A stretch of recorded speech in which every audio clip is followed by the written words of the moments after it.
Hi, welcome to Andrew Buckle book review of Sgt Fury and his Howling Commandos. This is Epic Collection Volume 2, Berlin Breakout, Lee, Thomas and Ayers. It's predominantly Ayers' work, obviously with lots of inkers, colourists, etc. But there's no Jack Kirby. Whereas Volume 1 is solid with Jack Kirby. Now, if you're a fan, obviously, of Jack Kirby, not particularly of Dick Ayers, you might have, obviously, but you will be missing a really good book if you don't get this. I just loved it. Absolute great stories all the way through. So let's just go through it. This book, 416 pages. It's quite a thin book, actually. I was quite surprised when I looked. I looked on Amazon. So maybe don't hold me on that, but yes, it must be. About 416. Just feels a bit thicker than that, but still. Obviously, it's standard format, Sgt Fury, Berlin Breakout, and you can see it's even got the Red Skull in it. I mean, everyone's in it. Baron Strucker's in it. Strucker, whatever his name is. Dum Dum Dugan, even him, even Dum Dum Dugan. I always love that character. And also, of course, lots and lots of stories. Oh, Mission to Protect the Manhattan Project. Wow, I haven't read that one. I've read quite a lot of the stories. I haven't read every single one of them. I read them years ago, so I just think, but I haven't. Wow, so that's great. Yet another story to look forward to. Issues 20 to 36. Now, the Marvel Masterworks, I think, went up so far, and I assume there's going to be some more, maybe at some point. I think it's up to issue 43, but lots of stories after that. There was quite a lot of reprints. It went up to about issue 120, 130. There was quite a lot of issues, but there were lots and lots of reprints, which was pity, because they really missed an opportunity. I think these stories are just absolutely superb, and they really should have continued with them. So let's just go through the book. 416 pages, obviously just come out. Epic 2, I hope there's an Epic 3, 4, 5 and 6. I don't know how many epics there will be. I love the list of there. They're getting smaller and smaller. They really are getting so tiny. At some point, you'll either have 5 or 6 pages of these lists, or you just simply get them so tiny you won't be able to read it. But still.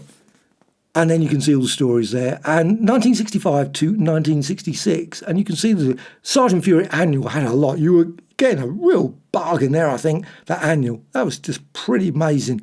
And you also got, and then you look at Sgt Fury annual 2, A Day of Thunder. But there were some real classics in this, all the way through it. But you can see it's quite sparse, actually, when you look at it. Letterer, you've obviously got letterers, I should say, Art Simic and Sam Rosen. And you've got inkers. There's only three inkers. Actually, saying that, the styles do seem to change quite a lot when you're going through it. So that's quite odd, but still. I love the fact that actually the front cover is actually... See, I always wish they would do, obviously, pens out, of course, which one's going to be the one that they choose. But it's, I think it's quite a decent one. Also, another thing, I always wish, like the actual...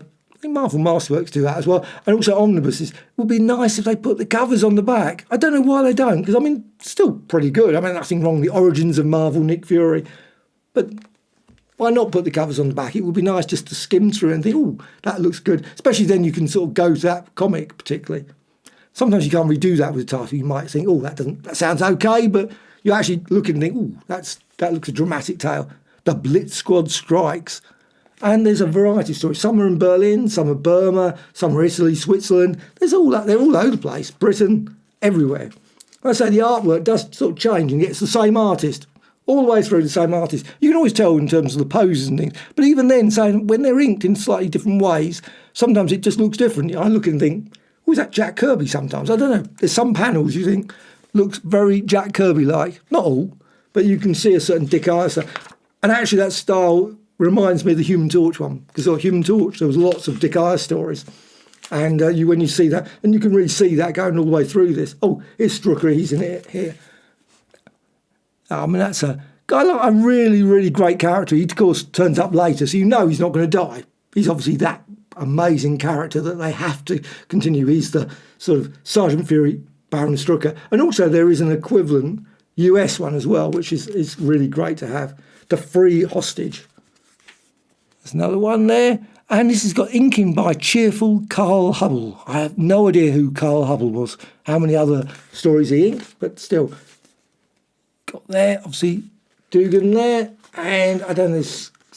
Again, like I say, when I look at this occasionally, I think, oh, just the style, it just really varies sometimes depending on the inker. It is so weird. but still great little tale. Also, I love the fact that you've got some of these characters here that quite just turn up again and again. And that's the one thing I think about Sgt Fury more than probably any other comic book in Marvel. And I obviously might be wrong on that, but I think it's like friendship. There's a family, there's a human character all the way through it. There's just everything about it is that you see characters turn up. They turn up again. There's a sort of relationship between, oh, yeah, this guy, Bull McGivney, don't turn your back on. I remember getting that many years ago, that story, and just go, one of those pop art ones. I love those pop art ones. I don't know why. It's just something about pop art. It just says there, productions. It was only a short period. And one time I thought, oh, I must collect all of the pop art ones. Crazy sort of thing to do. Now, in terms of Sgt Fury, I did buy quite a few Sgt. I had Sgt Fury issue 1, which I regretfully got rid of for about 50p or something many years ago. But I think, wish I'd kept that one because it was a great issue. And, well, one of those regrets you have. As a comic book fan, you always have regrets of getting rid of certain comics, especially if you collected comics in the 60s and 70s, etc. There's going to be some that you... This one. Fight with us along Burma Road and we'll meet you, the man who failed. But still, so you've got lots of, it's not all Nazis all the way through this, the man who failed. But again, Frank Ray this time. Oh, Bold Brushworks by Frank Ray. So again, very, actually saying that, I don't remember seeing his name in the, isn't that weird? The Incas, no mention on there, on the front. Unless Frank Ray is one of those names there, maybe. I'm not very good when it comes to identifying artwork, when it comes to things, so maybe the artist maybe is someone else. That's always the trouble, sometimes they gave a different name for some weird reason. But it's just the characters all the way through this. They've all got personalities, they've all got sort of just, they're brilliant, just really, and they all work well. And they're all part of that Howlers. One of the characters turned around to one time and says about you Howlers. And he says, well, you're part of it now. It's us. We're the Howlers, you know, and it's just the way it's done. I think that was a great story. And you got Baron Strucker again there. And you got Commission in Korea. Good old king size annual. I love those king size annuals. And that was number 1, 1965. His cigar there. They, of course, probably wouldn't allow to have that now, would they? They'd have to remove that one. But still, actually, when you look at the annual, wasn't that big, actually. It's quite not that many pages. Reintroduction to the Howlers. You've got obviously all the people there. You can see all the names going across there. Dino, Gabriel, etc. Sergeant Nick Fury.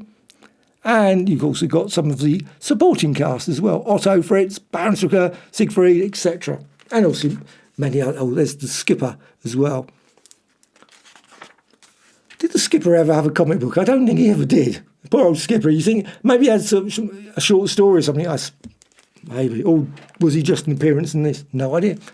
It's like Captain Savage. I would love to see an epic collection of Captain Savage. But I love these sort of bird's eye view of... obviously, this would have been helpful for Hitler, of course, at this point. Now, Hitler does turn up a lot in this. Though I must admit, I thought Hitler turned up a lot.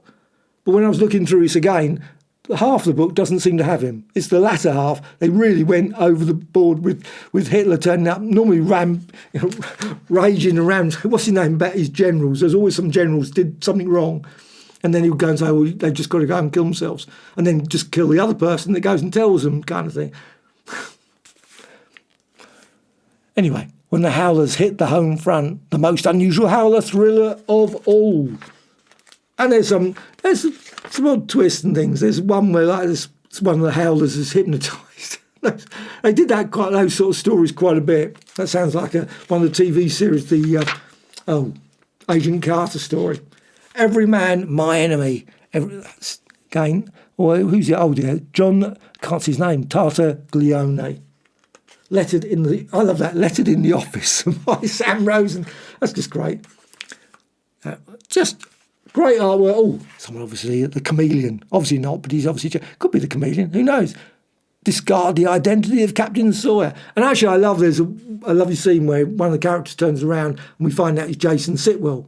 So it's really nice saying, oh, I would want him to be in charge of my, So that's quite a nice touch as well. Oh, there's lots and lots of, Dum Dum does it the hard way. There's lots of these ones where they obviously go on. They probably would have won the war on their own, of course. And that sometimes is a story. They quite often, you've got them obviously in scenes where that actually did happen.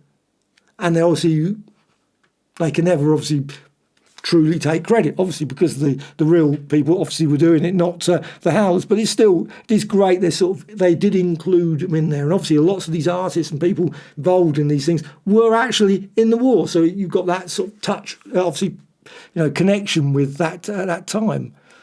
And of course, coming up soon, it's next year, isn't it, the anniversary of the big anniversary of D-Day, of course, and that's in here as well. So lots of just absolutely great. And it does go backwards and forwards at times, because obviously the D-Day, there's obviously other stories here. I don't know what... Actually, that's one thing they don't include here. They don't put, like, the dates, which would have been some... Obviously, for many people who probably don't know about the times and whatever, like myself, that I think, was this 1943, 42? The periods of time, do they go backwards and forwards? I suppose in many ways... There is a bit of continuation between it, the story. So you've got sort of the character, obviously you've got a character introduced in one story and then turns up later. But there are occasional, obviously, flashbacks and things. But it's still, at times, I think, when was that period? Because they go behind enemy lines, they're doing it back in 42, 43. I'm not really certain at that point. But it's very dramatic all the way through. I mean, that's a lot of character. Did people ever do that serious amount? Oh, well, I suppose they did. It's just, wow. But there's lots, obviously, the French resistance, everyone. But again, I mentioned Hitler turning up a lot. He doesn't seem to actually turn up as much as I thought. I felt like Hitler was turning up a lot. But I think he does from now on. So he's basically halfway through the book. 196, you've got Baron Strucker. Return of Baron Strucker. Strucker? Obviously, it was in German. I'm certain it's probably said completely different. And that's a dramatic story as well, where he's got, obviously has to, and Hitler, of course, sends him off. There's Hitler there, obviously, Rabbit, and of course, he's always saying, thinking, everyone thinks in it, there's always a character turn around, madman. Obviously never saying it, but everyone's saying it, thinking, madman, total madman, and he's like all the time. And he turns up with lots of other characters, obviously, some of the other sort of ones, that Goering, etc., etc., Goebbels. They all turn up. Incident in Italy. So it goes all over the place. You've got Burma, Italy. And I better go quickly move on the story. And again, Hitler must turn up somewhere around here. They go in, of course. They get captured. Sgt Fury has to go and rescue them. All those sort of things. Oh, there's a traitor in our midst. I think that's the one where one of the characters gets hypnotised. One of the devious plans by, of course, Hitler does a merry jig at that point. Of course, it doesn't work out. You know that. This, of course, gloats. They always have to have gloated over the destined dictator of the entire world. No, hang on, that's Doctor Doom. No, Doctor Doom never seen Doctor Doom do a merry jig. But still, and they always have to do the good old click there. Did people do that in front of Hitler, I wonder? But still, great little story, absolutely brilliant. And again, he's in again there. He's still. Yeah, mine. Totally go to a foreign. They were doing that all the time. Did he have much of an army left after the fact that every time anyone does anything wrong, he's always going off and sending them to firing squads? But I love the fact that, of course, they're in front of a firing squad. But sorry, spoiler. I mean, sorry, if you're looking at this book, there's going to be spoilers. But you know it's spoiled because you know all the characters, quite a lot of them, turn up in Strange Tales. So in many ways, this sort of slightly spoiled it when they were running a parallel series of Strange Tales with Nick Fury. You knew that X, Y, Z, they didn't die. Unless they were all LMDs, of course. That would have been a twist, wouldn't it? Which, of course, they could have been. But there was some great little... Look at that. I mean, that's a great little scene, isn't it? Another bullpen blockbuster. It's a bit of a mouthful. A bullpen blockbuster from Mighty Marvel tier. Oh, the inker is, again, Taglione. I don't know if he did work in other comics. I'm quite certain he must have done, other than, we got this guy again. Bull. He looks slightly different. Sometimes he's drawn slightly different, so suddenly you look at it and think, is that? But there are, the Skipper's back as well. You've got Skipper there. Yes, Skipper. And you've got other stories here. And there's just, I think, just great. Just all the way through. I love that bit. Also, you've got to find out how he got his eye patch. And actually, that's done really well as well. I'm not going to spoil that story. But it's really well done. Because you think, well, hang on, why are the stories later on he hasn't got an eye patch? And yet he has an eye patch, obviously in Nick Fury, but it's done during the war. So you're thinking, well, that's a bit confusing. So they do show that sort of story. Berlin Breakout, that's a classic. Again, Hitler, obviously they go invades Hitler's stronghold. And of course, Hitler, wants to kill all the Howlers. He does all the way through the book. Now, I don't know if they repeated that story, if Hitler turns up more in any of the later stories, but there he is still. But there's a lot of him, and obviously some of the other Goebbels there. I don't know if that, I suppose it sort of looks like him. And you've obviously got there, because it's done like a Hollywood film, obviously you can see it's from Berlin. And then on to the next story, Making of a Howler. Yes, another classic, this new character here. And Roy Thomas. I feel saying that was Roy Thomas earlier on. I think that was probably the first story Roy Thomas won. No, Roy Thomas had been turning up a few times there in the earlier stories. I absolutely, this one's a great story. This would have made an epic, like Fantastic Four. And that's the thing when you're looking through this, they've got to go to Switzerland and they've got a train. And again, a story that you would not see in, say, any other Marvel comics. You know, most Marvel, you wouldn't have the Fantastic Four on a train. I don't think they ever did a story where they're on a train, they've got to battle something, obviously whoever, but he's on a train, or an enemy, or the Hydra or something, or on a train. I'm surprised they never did stories like that, but they didn't. They didn't do those sort of stories. And Sgt Fury does a whole range of stories that never seem to have an exact parallel with the other stories in the Marvel universe, which I think is nice. I mean, these stories are quite unique in the Marvel world, I think. And all the way through, and you've got some lovely bonus material. Dum Dum obviously does it the hard way. Just great artwork there. Original art by Dick Ayers and Carl Hubble. And you've got Not a Man Shall Remain Alive. And of course there's old Baron Strucker. I always love the fact I don't know what was there, can't remember. But another one there as well. My Brother, My Enemy. That was the number 36. I have to say, this is just an absolutely brilliant collection. If you love Marvel Comics, you love the 60s, I really recommend checking this out because this is so different from like Daredevil, from Avengers, from all those. And of course, you could say, oh, I don't like war comics. I'm not a keen fan of war comics, personally. I mean, they're fine, but I'm not a war comic fan. We got, in the UK, millions and millions of war comic stories. I remember in the 60s and things, there was stacks of stuff. The Warlords, the Victor, all those sort of magazines. And you go through, and also we had Commando magazine, tons and tons of, and obviously Atlas Comics, lots and lots of war ones. And Atlas of War is a really good book to check out. That is a classic, absolutely brilliant. I'm really looking forward also to the Fantagraphics series of Atlas books. That is going to be a brilliant series. But I think these are just unique, truly unique stories. And I don't know, maybe are they given the recognition that they really deserve? I think these Sgt Fury stories were a lot better than they probably, I perceive. When I go to comic conventions and look for things like Sgt, you do see a box or so, but I don't think people are actively buying them. Maybe they are. Maybe there's a whole heap of millions of Sgt Fury fans that I'm just not aware of.